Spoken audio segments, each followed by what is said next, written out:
Շատ լավ է։ Եվրասիական մարզական համագործակցության ասոցիացիան շարունակում է ընդլայնել գործունեության շրջանակը։ Շուտով մեր երկրում կանցկացվեն խոշորամասշտաբ մարզական միջոցառումներ, որոնք Հայաստան կբերեն աշխարհի ավելի քան 100 երկրի ներկայացուցիչների։ Ասոցիացիայի նախագահ Գագիկ Ծառուկյանին կառույցի փոխնախագահ Ազատ Մուրադովը ներկայացնում է տարբեր երկրների օլիմպիական կոմիտեների եւ ֆեդերացիաների նախագահների հետ հանդիպումների արդյունքները։ Նա վերջերս մասնակցել էր Եվրոպական օլիմպիական կոմիտեի գլխավոր ասամբլեային։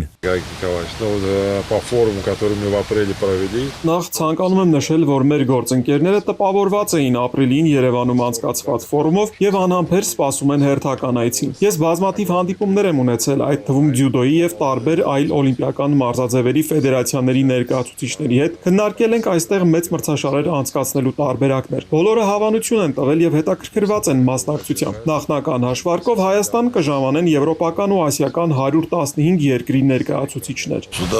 Զգացվում է, որ աշխատանքը արդյունավետ է։ Ամենակարևորը վստահելի ու ամուր կապերն են։ Պատրաստ եմ ամեն հարցով աջակցել։ Պետք է արագացնել կազմակերպչական աշխատանքները, որ մեր հյուրերին ընդունենք ամենաբարձր մակարդակով եւ հերթական անգամ արժանանանք միջազգային հանրության բարձր գնահատականին։ Գագիկ Ծառուկյանն ու Ազատ Մուրադովը քննարկում են նաև Հայաստանում եվրասիական մարզական բժշկության եւ վերականգնողական կենտրոն ստեղծելու գաղափարը։ Նմանատիպ կենտրոններ կան միայն Գերմանիայում եւ Իսրայելում։ Տարածաշրջանում այն մեծ պահանջարկ ունենա։ Շատ հավաքականներ կգան նաև Հայաստան։ Արամ Մանուկյան, Ալեքսանդր Կիրոյան, Հարություն Հովսեփյան, Էպիկենտրոն։